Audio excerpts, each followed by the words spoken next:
Everyone आप सबका स्वागत है हमारे चैनल के अंदर। और आज हम स्टार्ट करने जा रहे हैं क्लास 10th एसएससी बोर्ड का पहला चैप्टर हेरिडिटी एंड एवोल्यूशन।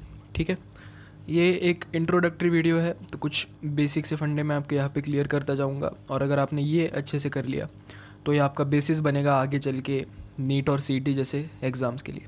ठीक है, तो इसके अंदर हमें सबसे पहले तो हेरिडिटी एंड हेरिडिटरी चेंजेस पढ़ने, फिर एवोल्यूशन, फिर बहुत सारी चीज़ें हैं, Darwin's theory of natural selection, speciation, transcription, translation, translocation, evidences evolution के लिए, लैमार्किज्म क्या होता है, और फिर ह्यूमन इवोल्यूशन। ठीक, तो पहले स्टार्ट करेंगे हेरिडिटी एंड हेरिडिटरी चेंजेस। सबसे पहले देखो, हमें पता है कि डिटी का मतलब होता है ट्रांसफ़र ऑफ बायोलॉजिकल कैरेक्टर्स, ठीक है, from one generation to another, ठीक है, वाया जीन्स। अब जीन्स क्या है? GEN, ठीक है, तो हम जीन को स्पेसिफिकली जो कॉमन डेफिनेशन है जीन की, that is gene is a segment of DNA which codes for a particular polypeptide chain. ठीक है, जीन ये एक सेगमेंट है किसकी, DNA की, जो पर्टिकुलर किसी भी पॉलीपेप्टाइड चेन के लिए कोड करती है। ठीक है, आपके लेवल पे अगर आपको ये डेफिनेशन समझ में भी ना आए तो आप बस इसको एक बार सुन के छोड़ देंगे। ठीक है, फिर फादर ऑफ जेनेटिक्स की बात करते हैं यहाँ पे हमारी टेक्स्ट बुक है ना, ग्रेगर जोहान मेंडल या फिर Johann Gregor Mendel is a pioneer of modern genetics around the period of 1886 है ना। He performed a series of experiments, बहुत सारे एक्सपेरिमेंट बेसिकली मेंडल साहब ने किए। बेसिकली एक्सपेरिमेंट जो है एक प्लांट के ऊपर किए गए थे, पायसम सटाइवम, उसको हम लोग गार्डन पी कॉमनली कहते हैं, साइंटिफिक नेम है पायसम सटाइवम। फिर उसके मदद से कुछ लॉज वगैरह दिए गए जो मेंडल साहब ने दिए, जैसे law of dominance, law of segregation and law of independent assortment. तो वो आपको मतलब आप नाम याद रखो, हालांकि ये सिलेबस में तो आपके नहीं है, लेकिन फिर भी हम आगे जो है डिटेल में इसको डिस्कस करेंगे। ये बस एक इंट्रोडक्टरी वीडियो है, ध्यान से देखिएगा। फिर आगे चल के जो है 1901 में, ठीक है, the reason behind the sudden changes फिर अंडरस्टैंड, ये बेसिकली म्यूटेशनल थ्योरी थी जो कि ह्यूगो डिवराइस ने दी थी। ह्यूगो डिवराइस एक डच साइंटिस्ट थे जिन्होंने बेसिकली म्यूटेशन थ्योरी दी। ठीक है, अब म्यूटेशन आपके लिए काफ़ी नई टर्म है ना, स्टार्टिंग ही काफ़ी डेंजरस हो गई है इस चैप्टर की। तो म्यूटेशन यहाँ पे थोड़ा सा आप लोग देखिए, यहाँ पे पढ़िएगा मेरे साथ। ये देखिए, in 1901 the reasons behind the sudden changes were understood due to the mutational theory of Hugo de Vries. अब म्यूटेशन होते हैं सडन चेंजेस ऑफ DNA के अंदर जो बेस पेयर होते हैं। अब DNA आपको उसके लिए पता होना चाहिए, DNA के अंदर बेस पेयर पता होने चाहिए, एडेनिन, थाइमिन, गुआनिन, साइटोसिन। ठीक है, DNA के अंदर यूरासिल नहीं होता है, uracil is present only in RNA, तो बस, और थाइमिन भी होता है, यस। तो कुछ ऐसे base pair deletion, addition, duplication जैसी चीज़ें होती है। अब म्यूटेशन एक काफ़ी बड़ा कॉन्सेप्ट है। बेसिकली आप इतना आपके लेवल पे याद रखेंगे कि म्यूटेशन का मतलब होता है जो बेस पेयर है DNA के, उसके कंपोनेंट के अंदर चेंजेस होना। ठीक, फिर देखो 1902 में Walter and Sutton observed a pair of chromosomes in cells of grasshopper. ये भी काफ़ी एक बढ़िया एक्सपेरिमेंट है। ठीक है, फिर तब तक किसी को पता नहीं था बेसिकली क्रोमोसोम क्या होते हैं, ये बेसिक सी चीज़ें होती है जो किसी को पहले पता नहीं थी। फिर आगे चल के और रिसर्च हो गई। ठीक है, research started in the direction of finding the nature of genetic material. ये बेसिकली प्रूव किसने किया था कि DNA जेनेटिक मटेरियल है? तो ध्यान से देखें कि 3 साइंटिस्ट थे, 10 साल तक ये इन्होंने एक्सपेरिमेंट किया था। ठीक है, 1934 से लेकर 1944 तक। ठीक है, जिसको हम experiment of Avery MacLeod and McCarty के नाम से जानते हैं। एवरी, मैक्लॉयड एंड मैककार्टी, ये तीनों साइंटिस्ट थे बेसिकली। ठीक है, नाम डिटेल में देखेंगे, Oswald Avery, Maclyn McCarty and Colin MacLeod. ठीक है, तो एवरी, मैक्लॉयड और मैककार्टी के नाम से इस एक्सपेरिमेंट को जानते हैं। ठीक है, एक्सेप्ट वायरसेस। अब वायरसेस हमको पता है ऑब्लिगेट पैरासाइट है, तो वायरसेस को इसके अंदर हम कंसिडर भी नहीं करेंगे। ठीक है, तो all living organisms have DNA as genetic material. अब ये काफ़ी बड़ा एक्सपेरिमेंट है बेसिकली।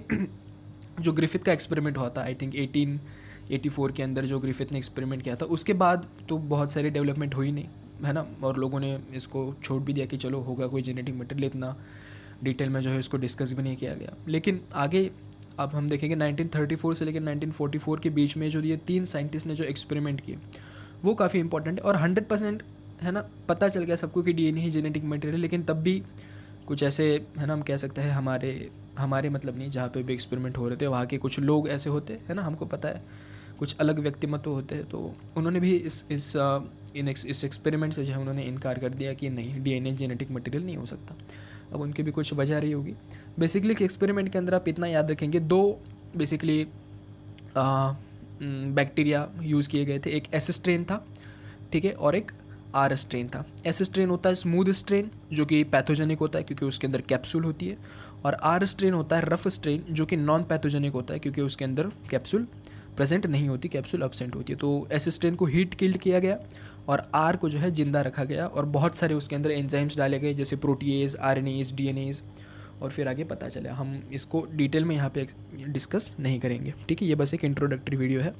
अगर आपको पसंद आए तो आप मुझे कमेंट में बताएंगे, तो काफ़ी डिटेल में हम इसको डिस्कस करेंगे क्योंकि डिस्कस करने में मज़ा भी आता है। ओके, फिर 1961 के अंदर एक French geneticist Francis Jacob and Jacques Monod, अब ये जो है बेसिकली उन्होंने कंसेप्ट दिया था ओपेरॉन का, और ओपेरॉन बेसिकली रिलेटेड है ट्रांसलेशन से। अब इस लेवल पे आपको ट्रांसलेशन के बारे में भी पता नहीं है और ओपेरॉन तो आपके लिए काफ़ी नई टर्म है, ठीक है। तो 1961 के अंदर Jacob and Monod, Francois Jacob and Jacques Monod, ठीक है, उन्होंने बेसिकली एक ओपेरॉन का कंसेप्ट दिया था जो कि प्रोकैरियोटिक जीन रेगुलेशन, अब यहाँ पे बैक्टीरिया लिखा गया है ना, पढ़ेंगे मेरे साथ। In 1961 the French geneticist Jacob Monod and Francois Jacob and Jacques Monod proposed a model for process of protein synthesis with help of DNA in bacterial cell. Bacteria क्या है? प्रोकैरियोट है, तो this is basically prokaryotic gene regulation जो कि एक operon की मदद से होता है, ठीक है। अब बेसिक्स ऑफ ओपेरॉन जो आप पढ़ते हो, आई थिंक 12th के अंदर पढ़ते हो, मॉलिकुलर बेसिस ऑफ इनहेरिटेंस नाम का चैप्टर आता है, उसके अंदर आप पढ़ते हो लैक ओपेरॉन, ठीक है। ओपेरॉन बेसिकली होता है segment of DNA having cluster of genes, ठीक है। अब इसको ओपेरॉन को और जीन को कंफ्यूज मत करना, ठीक है। डीएनए के ऐसे सेगमेंट जहाँ पे बहुत सारे जीन्स प्रेजेंट है उसको हम लोग ओपेरॉन कहेंगे, लेकिन जीन क्या है? जीन डीएनए की एक सेगमेंट है, ठीक है। अब इसके मदद से जो है काफ़ी सारी जेनेटिक कोड भी पता चला, ठीक है, कि ये पर्टिकुलर कोडॉन होता है, ये कोडॉन उस पर्टिकुलर प्रोटीन के लिए कोड करता है, ठीक है। ये सारी चीज़ें इससे पता चली। इसका यूज़ काफ़ी है, रिकॉम्बिनेंट डीएनए टेक्नोलॉजी जिसको हम लोग जेनेटिक इंजीनियरिंग भी कहते हैं। वाइड स्कोप है, बहुत ही ज़्यादा वाइड स्कोप है, ठीक। इंट्रोडक्टरी है, बस आप जो मैं चीज़ें बता रहा हूँ उसको याद रखने की कोशिश कीजिएगा, आगे डिस्कस करेंगे हम लोग, ठीक है। और इसको वाइट बोर्ड पे डिस्कस करेंगे, कोई दिक्कत वाली बात नहीं। The science of heredity is useful for diagnosis, बिल्कुल हेरिडिटी का साइंस है भैया। अगर किसी की फैमिली हिस्ट्री के अंदर एक पर्टिकुलर मान लो डिसीज़ है, जैसे हीमोफीलिया ले लो। हीमोफीलिया क्या होता है? सिंपल, आप 10th के लेवल पे, आपके लेवल पे कि जो है आपका खून जो है अंदर ही अंदर बहना, ठीक है, आपके ब्लड वेसल्स के अंदर खून अपने आप जो है बह रहा है, दैट इज़ हीमोफीलिया। तो ये डायग्नोसिस करने के लिए काफ़ी काम आता है, ठीक है। हेरिडिटरी डिसीज़ को हम लोग प्रिवेंट कर सकते हैं, हाइब्रिड वैराइटीज़ बना सकते हैं, या हाइब्रिड वैराइटीज़ हम देखेंगे जेनेटिक इंजीनियरिंग के अंदर कैसे बनाते हैं, ठीक है। और इंडस्ट्रियल प्रोसेसेस भी है जहाँ पे माइक्रोब्स भी हम काफ़ी सारे यूज़ करते हैं। ये काफ़ी सारी चीज़ें हैं इसके अंदर, ठीक है।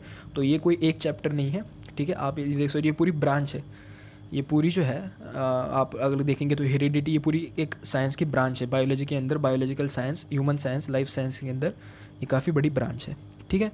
तो ये बस एक इंट्रोडक्शन था हेरिडिटी एंड हेरिडिटरी चेंजेस का।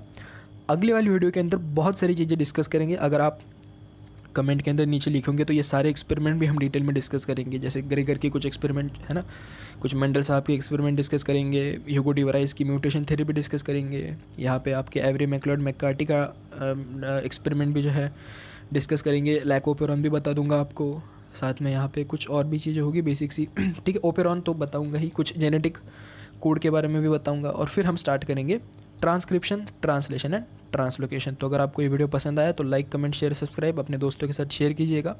और ये सारी चीज़ें जो थी देखो आगे ये पूरा चैप्टर है, ये हमको डिस्कस करना है, ठीक है। काफ़ी बढ़िया चैप्टर है, आपको काफ़ी मज़ा आने वाला है, ठीक है। Thank you.